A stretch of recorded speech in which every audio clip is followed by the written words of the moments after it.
two states, two superpowers, and a forgotten bloody history. The United States, a relentless expansion from Atlantic to Pacific. Russia, an empire that absorbed whole nations. But who actually conquered more of the world? Uncover history that's often forgotten today. This is the story of two great powers that carved out their places on the map of history, literally. I'm Factos Ruth. I share fascinating facts and mind-blowing mysteries. In geopolitics, we focus on current events like the Ukraine invasion, Taiwan tensions, and the Cold War. But few people think about how these great powers even came to be, how much territory they had to conquer, how many nations they had to destroy, how much blood was shed to make today's world map. This video explores the dark, fascinating history of the United States of America and Russia with sharp, unemotional truth. Somewhere between the lines, the answer to a question more people are asking today may appear. Who was harsher in expansion, America or Russia? What are we going to discuss? How the United States of America and Russia expanded their borders since the 18th century. Since the 18th century, which territories did they gain by force, trickery, or purchase? Which countries vanished due to expansion? How are they alike and where do they differ greatly? How does their history influence current geopolitics, including the Ukraine war? How did the United States of America become a continental power? Many associate expansion with tanks, conquering cities, or invasions, but the United States approached it differently. Their conquest of North America was less dramatic than Russian campaigns, but even more effective and relentless. Originally, just 13 colonies lined the eastern coast, a narrow strip on the edge of a vast continent. In just a century, the United States expanded from the Atlantic to the Pacific. How did they do it? President Thomas Jefferson purchased Louisiana from Napoleon in 1803 for $15 million. He nearly doubled the size of the country without firing a single shot. It was a diplomatic sensation and a subtle beginning to America's interest in the West. The settlement of the Wild West. Settlers, gold seekers, and adventurers began to arrive. The American government backed them with land grants, railroads, and military protection. Only a few of the original inhabitants remained. Over 90% of original American Indians were killed, displaced, or died from disease. Texas Revolution and War with Mexico. In 1845, United States of America annexed Texas. This was followed by a war with Mexico, which the Americans won. They gained California, New Mexico, Arizona, and other territories. Today, these areas are a full part of the United States of America, but they were literally acquired at the expense of a neighboring country. The United States purchased Alaska from Russia in 1867. Again, for a ridiculous $7 million at the time, many considered it foolish, but today, Alaska is a strategic jewel. Mineral wealth, oil, military position, and proximity to Russia. Hawaii and the Pacific. In 1898, the United States of America annexed Hawaii. It wasn't a war, but a series of manipulations and political and economic pressure. The Hawaiian Queen was overthrown, Americans seized the islands, and expanded into the Pacific Ocean. They also gained control of Guam, Puerto Rico, and the Philippines. Behind-the-scenes expansion. Besides visible annexations, the United States of America used economic pressure, backed friendly regimes, installed puppet governments, and built bases abroad. The influence of the United States of America often grew in a suit and with a briefcase full of dollars in hand, not just with a weapon. The result? The United States became a continental giant with vast land, resources, ports, and access to two oceans. And all this happened before they emerged as a great power after the World War II. The video continues right away. I just want to quickly ask you to subscribe, like, and share. In a few seconds, we'll continue. Factosh, RUT, isn't done yet. Russian expansion as an empire swallowed up Siberia and other regions. While the United States expanded its territory to the west, Russia went in a different direction, to the east, to the extreme. In the 16th century, Russia held the area around Moscow and Novgorod, but then it embarked on something that is now considered the largest continuous territorial expansion in human history. How did they achieve that? Siberia's conquest began in the late 16th century. It started at the end of the 16th century when the Cossacks, half soldiers, half adventurers, crossed the Ural Mountains. In the name of the Tsar, they occupied one territory after another, defeated local tribes, and established forts and settlements. In only 60 years, they crossed 5,000 kilometers, farther than Lisbon to Moscow. No railways or modern weapons, just muskets, horses, and relentless determination. Siberia didn't grow as an empire. The Russians quickly realized that there was wealth hidden behind this territory. Furs, later coal, oil, gold. Siberia became the empire's economic lifeblood, and though sparsely populated, the Russian state ensured total control. The Evenks, Chukchis, and Yakuts became subjects of the empire. Their cultures were assimilated or pushed out. 19th century Central Asian expansion. In the 19th century, the Russian Empire expanded south into present-day Uzbekistan, Kazakhstan, Turkmenistan, and Kyrgyzstan. The so-called Great Game between the British and the Russians was a series of political and military maneuvers for control over this strategic region, and the Russians won it. They occupied Bukhara, Samarkand, and Tashkent by force. These cities joined the empire, despite having no prior ties to Russia.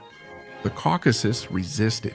In the Caucasus, they faced fierce resistance, especially from Chechen and Dagestani fighters. Imam Shamil led a decades-long guerrilla war against the Tsarist army.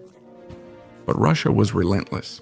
Eventually, they took control of the Caucasus and its peoples became part of the empire. Let us remember that tensions in this region persist to this day. Alaska, Russia's American colony. The Russians were confident enough to set up a colony across the ocean. Since the 18th century, Alaska was owned by Russia, whose traders collected furs and traded with native people. Due to the great distance and costs, they later sold it to the Americans. Many now view this as a major mistake. Expansion via nations, not vacant land. Unlike the United States of America, which settled what Europeans called unoccupied prairies, Russia expanded into areas with ancient civilizations, cities, and cultures. As a result, Russian expansion was more complicated and often more brutal. Soviet Union, an empire rebranded. After the Bolshevik Revolution, Russia became the Soviet Union, but its expansionist spirit persisted. After World War II, Soviet tanks stood in Berlin, Budapest, and Prague. Eastern Europe became the Soviet bloc, dominated, not annexed, but controlled under ideological pretense. United States of America versus Russia. Two paths, two empires? At first glance, it looks similar. Two powers grew from a small core to a vast territory. But how they did it and its consequences are very different. Motives for expansion. The United States of America was guided by manifest destiny. The belief that their destiny was to spread democracy and civilization to the Pacific Ocean. In reality, it was an excuse to push out the native inhabitants and seize their land. But on paper and in the minds of many Americans, it was a sacred mission. Russia didn't have an ideology with such a veneer of freedom. Russian expansion was more practical, to gain land, control, wealth, and resources. If it was occupiable, they took it. At certain times, this was masked by a Christian mission or a civilizing duty toward backward nations. Above all, it was about hard geopolitics. The United States of America expanded rapidly, mainly through treaties, purchases, and wars with clear outcomes. Louisiana was bought from France, Alaska from Russia, and Texas annexed after the war with Mexico. After each territorial gain, states were established, American law applied, and railroads built. It was systematic, entrepreneurial, and planned. Russia expanded in waves, militarily, through settlers or via Cossacks. Many areas were formally part of the empire, but in reality they were controlled only by forts and fear. Siberia was only sparsely colonized. Central Asia was attached to the empire but barely integrated. Relationship with the indigenous population. United States of America. brutal suppression of Native Americans, forced relocations. Examples include the Trail of Tears, wars, and the destruction of tribes. Ultimately, they were forced onto reservations, where many remain today. Russia. Many nations were absorbed, linguistically, culturally, and politically. Some tribes disappeared, others were assimilated. During the Soviet era, ethnic minorities like the Crimean Tatars and Chechens were often forcibly relocated. Both powers seized land, but Russia also took peoples, and in such numbers that today there are more than 190 ethnic groups within the Russian Federation. Colonial versus federal empire. The United States of America eventually settled down. Their states are federally linked and share the same rights. Even though some territories like Puerto Rico are still disputed, most of the country is integrated today. Russia has an empire within itself, formally as a federation, but in reality as a vertically managed state from Moscow. The country is tightly controlled by the Kremlin, reflecting an imperial mindset. The United States of America's narrative includes exceptionalism, American exceptionalism. Their expansion is depicted as progress, and United States history portrays it as a natural outgrowth of freedom despite its violence. Russia views its expansion as defensive, constantly defending itself from enemies. It chose to expand to create buffers. This perception also gave rise to today's paranoia about NATO, the idea that the West is constantly approaching and threatening Russia. The United States of America and Russia, two giants that emerged from completely different mythological roots, one through pioneers, trains, and the promise of freedom, the other through Tsarist power, Cossacks, and the cold logic of geopolitics. But they both share a common trait. Their current borders are the result of relentless expansion. The video continues right away. I just want to quickly ask you to subscribe, like, and share. We'll continue in a few seconds. The devourer factor isn't over yet. Today's world sees empires collide. The past set the stage, but the present writes the drama. Today, the two greatest empires of the past centuries meet again. Now, not just on prairies or steppes, but at NATO's borders, in Kiev, space, and even TikTok. This time, the United States of America and Russia are competing for influence, not territory. Ukraine, the return of imperial politics.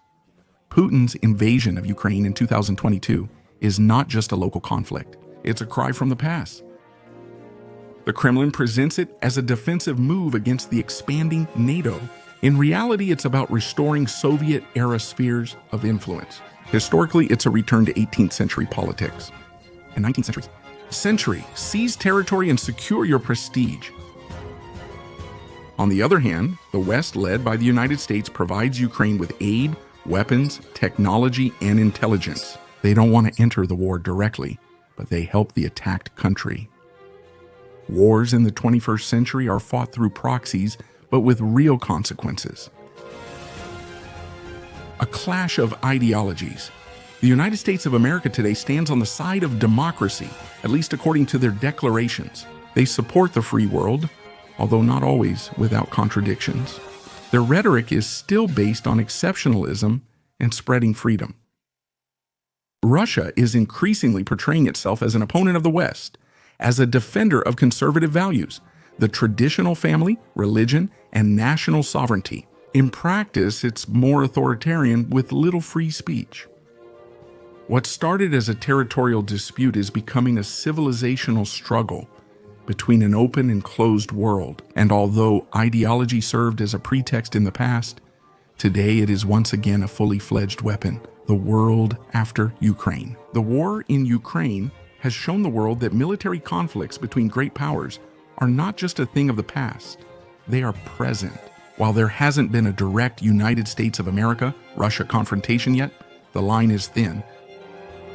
The Baltic states, Poland, the Suwalki corridor, these are all places where a bigger conflict could break out due to carelessness. If NATO got involved, the scenario would be terrifying. Empires are once again active in this new reality. They now wear suits as diplomats, hackers, and public relations specialists instead of colonizer uniforms. So who conquered more territory, and what do we have from it today? At first glance, we might say that America is the winner. It has hundreds of global military bases, and the dollar dominates world markets. Its culture, music, movies, and technology are everywhere. They say that when America sneezes, the whole world shakes. Conquering the world today isn't what it once was. Russia, vast land, limited influence. It's the world's largest country, gained through brutal expansion, truly unprecedented. Siberia, the Caucasus, Central Asia, Northeastern Europe, all gained through sheer force. How many countries want to emulate Russia today? How does Moscow's soft power compare to Washington's? Russia has large territories, but its global economic, cultural, and technological influence is limited. Thinking of it like risk, Russia controls many territories but holds few cards. United States of America, smaller territory, greater dominance. The United States seized its continent bloodily and relentlessly, but they didn't go further through annexations.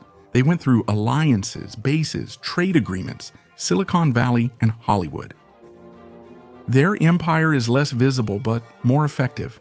Now, empires are built with algorithms, not swords. That's where the United States of America dominates. Conclusion?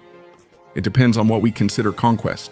If you're asking who occupied more square kilometers, Russia wins. If you're asking who influenced more societies, cultures, and lives, the answer is America. But is that really a victory? Both powers have left behind traces of pain, controversy, but also progress. Both present themselves today as defenders of their own model of the world, and both have their blind spots. This game isn't over.